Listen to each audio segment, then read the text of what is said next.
Bismillahirrahmanirrahim. Assalamualaikum warahmatullahi wabarakatuh. Anak-anakku manfaat hebat. Ketemu lagi di pembelajaran daring.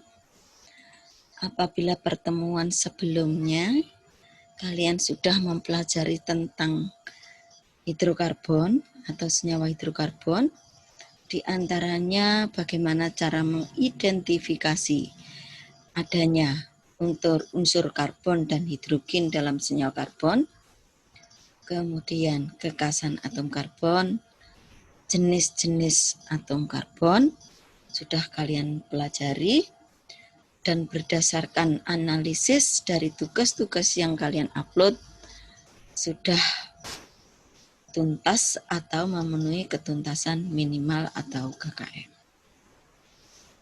Untuk itu, Ibu akan melanjutkan ke materi berikutnya, yaitu senyawa hidrokarbon. Mari kita ikuti pembahasan berikutnya. Struktur hidrokarbon yang dimaksud adalah bentuk rantai karbon. Rantai karbon yaitu rantai terbuka dan rantai tertutup, dan jenis ikatan kovalen antar atom karbon yaitu ikatan tunggal dan ikatan rangkap. Namun secara umum hidrokarbon digolongkan menjadi 3, yaitu hidrokarbon alifatik atau rantai lurus atau bercabang, kemudian alisiklik rantai tertutup, dan hidrokarbon aromatik rantainya tertutup. Nah, selain berdasarkan bentuk rantai karbonnya, hidrokarbon juga dapat dibedakan berdasarkan jenis ikatan antar atom C-nya dalam rantai karbon, yaitu hidrokarbon jenuh yang memiliki ikatan tunggal dan hidrokarbon tidak jenuh yang memiliki ikatan rangkap. Oke, mari kita ulas yang pertama dulu, yaitu hidrokarbon alifatik. Hidrokarbon alifatik terdiri dari alkana, alkena, alkuna, atau keduanya hanya mengganti akhiran, ana, ena, una. Nah, apa itu alkana? Alkana merupakan hidrokarbon jenuh dan memiliki ikatan tunggal. Sedangkan alkena merupakan hidrokarbon tidak jenuh, memiliki ikatan rangkap yaitu rangkap 2. Sedangkan alkuna merupakan hidrokarbon tidak jenuh, memiliki minimal 1 ikatan rangkap 3. Nah, itu alkana, alkena, alkuna. Selanjutnya hidrokarbon alisiklik. Siklik berarti lingkaran atau tertutup, mempunyai rantai tertutup. Dapat berupa hidrokarbon jenuh maupun tidak jenuh. Tadi kalau jenuh itu ikatannya tunggal, kalau tidak jenuh masih ada ikatan rangkapnya. Jadi ini adalah jenuh, yang ini adalah tidak jenuh atau tak jenuh. Nah, hidrokarbon aromatik mempunyai rantai tertutup, membentuk cincin bensena. Sama-sama rantainya tertutup, tapi membentuk cincin bensena berupa hidrokarbon tak jenuh. Contoh hidrokarbon aromatik adalah sebagai berikut. Coba perhatikan keistimewaannya. Keistimewaannya jumlah C-nya akan selalu 6. Ikatan rangkap tunggalnya selalu berkombinasi. Rangkap, tunggal, rangkap, tunggal, rangkap, tunggal. Sesaat akan berubah tunggal, rangkap, tunggal, rangkap, tunggal, rangkap. Yang namanya disebut resonansi. Sehingga rumus strukturnya digambarkan seperti ini. Yaitu segi 6, di dalamnya ada lingkaran. Nah, lingkaran ini menggambarkan bahwa ikatan rangkap tunggal rangkap ini selalu berubah atau beresonansi. Selanjutnya langsung masuk ke alkana. Apa tadi alkana? Yaitu hidrokarbon jenuh. Nah, hidrokarbon jenuh secara umum dapat dirumuskan menjadi CnH2n plus 2. Maksudnya seperti ini. Jika C-nya jumlahnya N, maka jumlah H harus 2 kali N ditambah 2. Coba perhatikan ini. Ini nama dari alkana. Rumus molekulnya seperti ini, rumus strukturnya seperti ini. Kita lihat kesesuaian ini dengan rumus tadi, yaitu CnH2n plus 2. Coba perhatikan, kita ambil etana, berarti eta C-nya 2, Cn, N-nya 2. Maka hanya jumlahnya harus 2 kali N, N-nya 2, berarti 2 kali 2. Ditambah 2, maka 4 ditambah 2, sehingga 6. Dapat dituliskan strukturnya seperti ini. Mengapa harus seperti ini? Di kekasan atom karbon, atom C hanya atau harus memiliki 4 elektron yang dipakai untuk berikatan, sehingga memiliki 4 tangan. Di sini digambarkan C-nya jumlahnya 3, ikatan tunggalnya 1 yang menghubungkan antar atom C, sehingga kalau dijumlah 1 ditambah 3 adalah 4. Jadi ingat, ikatan kovalen di sekitar atom C jumlahnya harus 4. Coba perhatikan di ini. Kalau ini adalah lingkaran yang berwarna gelap, ini adalah C, yang berwarna terang ini adalah H, maka metana akan digambarkan CH4. Tangannya C ada 4. Kalau etana digambarkan dengan C2H6, di mana yang gelap adalah C, yang terang adalah H, maka jumlah ikatan di sekitar atom C juga harus sebanyak 4. 1, 2, 3, 4. Yang di sini juga 1, 2, 3, 4. Bisa difahami ya? Oke, untuk propana demikian juga. Nah, alkana untuk penyebutannya ada metana, etana, propana. Itu cara penyebutannya bagaimana? Cara penyebutannya ada di tata nama alkana. Atau mungkin kalau menggunakan buku yang lain, ada istilahnya nomenklatur. Nomenklatur ini berdasarkan IUPAC. Nah, aturannya untuk atom karbon atau rantai karbon yang tidak bercabang, jumlah N-nya 1, N tadi kan jumlah atom C. N-nya 1 maka namanya meta. Kalau alkana berarti diakhiri dengan ana, menjadi metana. Kalau 2 eta, menjadi etana. Kalau 3 propa, menjadi propana. Demikian seterusnya.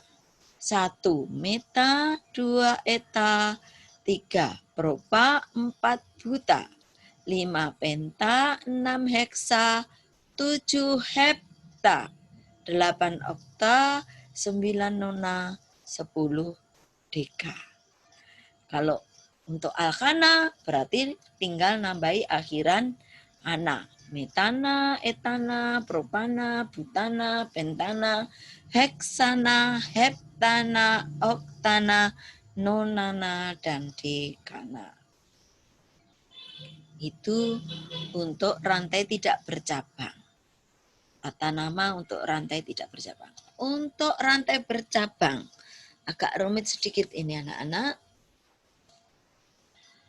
Untuk rantai bercabang, yang pertama harus dilakukan adalah menentukan rantai induk. Apa itu rantai induk? Yaitu rantai karbon terpanjang. Beri nomor pada rantai induk sehingga cabang mempunyai nomor sekecil mungkin. Mohon diperhatikan, ada istilah sekecil mungkin. Coba perhatikan rumus struktur berikut. Kalau ibu menghitungnya dari kiri, kemudian cabangnya adalah CH3, rantai utamanya adalah yang diberi warna biru oleh ibu, kita hitung bersama. 1, 2, 3, 4. Kalau dari kiri, cabang berada di atom C nomor 4. Kalau dari kanan, kita hitung 1, 2, 3. Maka cabang berada di atom C nomor 3. Untuk itu maka dipilih, karena di sini ada ketentuan, yaitu nomor sekecil mungkin, maka dipilih penomoran dari kanan.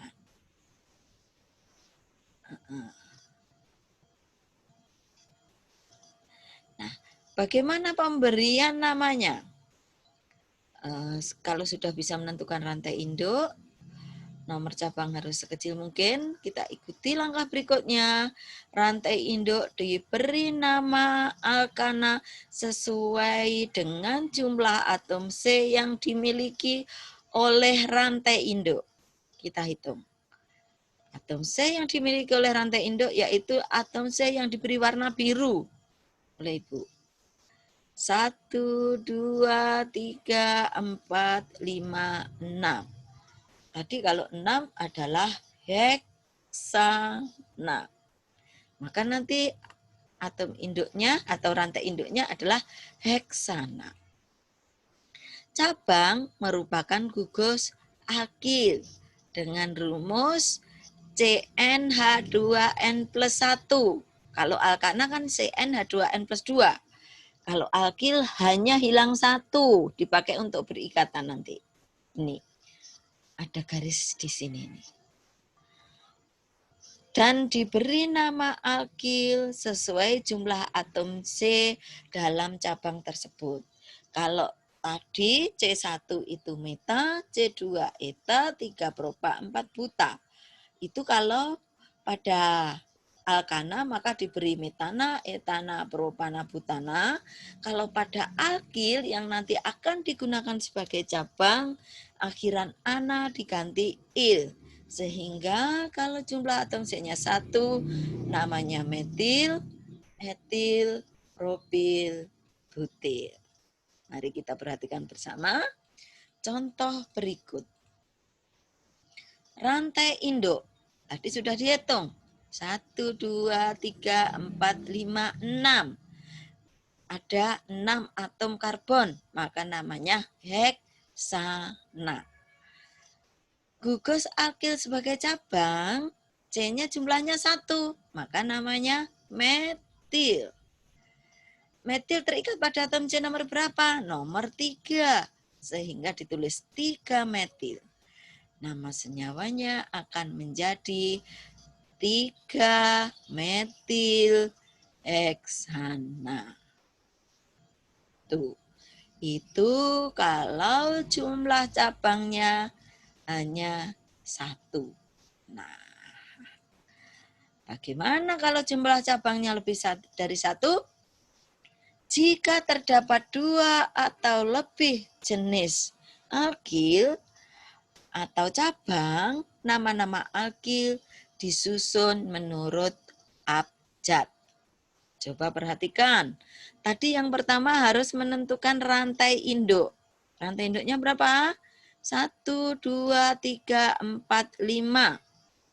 Berarti pentana. Kemudian cabangnya ada C1 yaitu metil. Ada C-nya sebanyak 2 ini. Berarti etil. Metil terikat pada atom C nomor 2. Etil terikat pada atom C nomor 3. Gugus alkil atau cabangnya. Metil dengan etil secara abjad M dengan E adalah dahulu E. Maka dari itu namanya bukan 2 metil 3 etil pentana, tapi 3 etil 2 metil pentana. Itu kalau jumlah alkilnya lebih dari 1 dan jenis alkil atau cabangnya berbeda. Nah, selanjutnya bagaimana kalau alkilnya sama atau sejenis? Coba perhatikan. Jika terdapat 2 gugus alkil dengan nomor yang sama, maka nomor tersebut harus diulang. Diberi awal di, tri, tetra, dan seterusnya pada gugus alkil sesuai jumlahnya. Coba perhatikan rumus struktur berikut. Nah, rantai induk sudah diberi warna biru sama ibu. Berarti jumlahnya berapa kita hitung bersama? 1, 2, 3, 4, 5, 6. Namanya adalah heksana. Berarti nanti ya. Kemudian cabangnya atau alkilnya berada pada atom C nomor 2 dan nomor 3. Yang C nomor 3 ada 2, yaitu metil dan etil. Sesuai aturannya, maka kalau nomornya berbeda, maka ditulis berulang. 2 jenis alkilnya berbeda, maka ditulis dua-duanya nomornya. Berarti yang metil nanti ada 2, 3. Metilnya sebanyak 2, maka dibeli awalan D. Sedangkan etil hanya 1, yaitu 3 etil. Jadi nanti namanya akan menjadi 3 etil 2, 3 dimetil. Karena metilnya 2. Kemudian diikuti rantai induknya, yaitu heksana. Sekali lagi, namanya akan menjadi 3 etil 2, 3 dimetil heksana. Tuh, untuk yang cabangnya lebih dari 1 atau cabangnya lebih dari 1 jenis. Untuk penomoran rantai karbon yang mengandung banyak cabang, jika penomoran ekivalen pada kedua ujung rantai, maka pilih rantai yang mengandung banyak cabang. Jadi diupayakan rantai yang cabangnya banyak. Kalau seandainya dihitungnya sama. Seperti ini, 1, 2, 3, 4, 5, 6. Dari sini 1, 2, 3, 4, 5, 6. Kalau ibu menghitungnya dari sini, maka cabangnya hanya 2. Tapi kalau ibu memilih yang lurus, maka cabangnya hanya ada 3. Maka yang dipilih yang lurus, karena harus mengandung banyak cabang. Gugus alkil dengan jumlah atom karbon lebih banyak diberi nomor yang lebih kecil. Dipilih dari nomor yang lebih kecil. Oke, sekarang sifat-sifat alkana. Sifat-sifat alkana. seperti sebelum-sebelumnya, kalau kita membahas sifat, pasti akan ada dua yang kita bahas, yaitu sifat fisik dan sifat kimia, karena yang akan kita pelajari adalah kimia. Oke, kita masuki dulu yang namanya sifat fisik atau fisika. Alkana pada suhu biasa yaitu metana, etana, propana, butana berwujud gas. Jumlah atom C-nya 1 sampai dengan 4 itu di suhu kamar atau suhu biasa berwujud gas. Sedangkan pentana sampai heptana, maksudnya hepta, dekana 17 berwujud cair. Sedangkan oktadekana 18 ke atas berwujud padat. Contohnya yang berwujud gas, metana, etana, propana, butana itu adalah gas LPG, sedangkan pentana sampai heptadekana yaitu berwujud cair, contohnya minyak goreng, oli, dan sebagainya, bensin.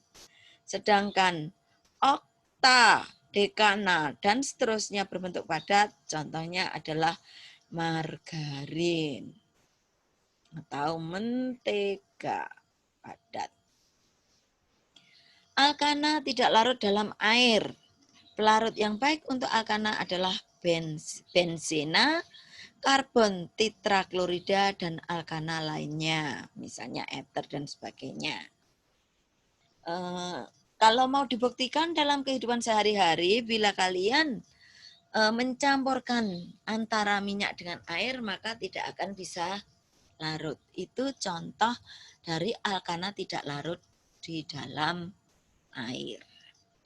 Oh ya, perlu penekanan secara umum karena alkana, alkena, alkuna itu adalah senyawa karbon, maka pelarutnya adalah pelarut non-polar. Kalau senyawa anorganik, maka senyawa pelarutnya adalah pelarut polar. Semakin banyak atom karbon yang dikandungnya, maka massa molekul relatif atau MR-nya semakin besar. Berbanding lurus dengan MR yang semakin besar menyebabkan titik didih dan titik lalahnya semakin tinggi. Alkana yang tidak bercabang, titik didihnya lebih tinggi dibanding yang bercabang. Semakin banyak cabang, maka titik didihnya dan titik lalahnya semakin rendah. Kerapatannya semakin besar, viskositas alkana semakin naik, berarti semakin kental, volatilitas alkana makin berkurang, jadi semakin tidak mudah menguap. Ya, semakin besar MR-nya, maka titik didih, titik leleh juga semakin besar. Kerapatannya atau rho-nya atau massa jenisnya juga akan semakin besar. Viskositasnya atau kekentalannya juga akan semakin naik. Volatilitas yaitu kemampuan menguapnya juga semakin berkurang. Oke, kita lanjutkan sifat yang kedua, yaitu sifat kimia. Alkana adalah zat yang kurang reaktif atau sukar bereaksi dengan zat lain, sehingga disebut parafin. Berikut ini adalah reaksi-reaksi terpenting dari alkana, yaitu reaksi pembakaran. Pembakaran alkana adalah reaksi oksidasi alkana dengan oksigen atau O2. Ingat, yang namanya reaksi pembakaran itu harus selalu direaksikan dengan O2. Proses ini bersifat eksotermik, yaitu menghasilkan panas. Misalnya kita mereaksikan gas LPG, nah itu kan kalau kita berada di sekitar apinya kan terasa panas. Itu namanya eksotermik atau membebaskan kalor. Oleh karena itu, alkana merupakan sumber bahan bakar yang paling baik atau paling banyak digunakan di dunia. Contoh reaksinya adalah propana direaksikan dengan oksigen, menghasilkan CO2 dan H2O plus energi. Reaksi pembakaran. Sekarang substitusi oleh halogen.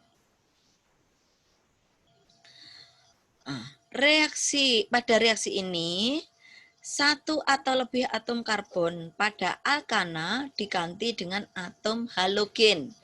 Halogen itu unsur-unsur yang terletak pada golongan 7A, yaitu FCl, Bri, fluor, klor, brom, dan iod. Alkana bereaksi dengan halogen pada suhu tinggi dan dengan bantuan cahaya.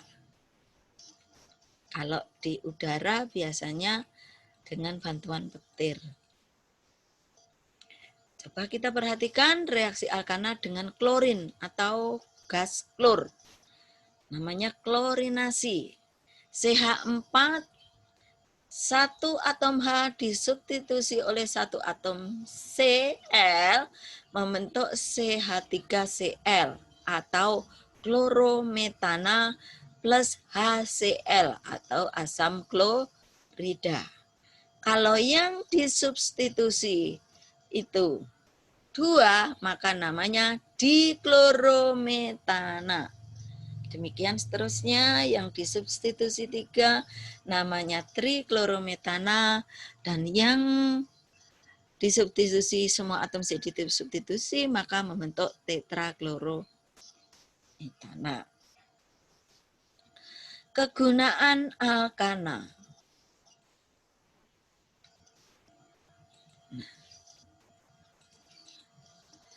Secara umum, alkana digunakan sebagai bahan bakar dan bahan baku dalam industri petrokimia.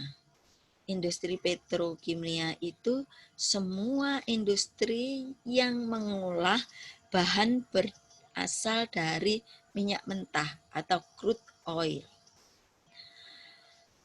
Metana berguna sebagai bahan bakar untuk memasak, yaitu LPG.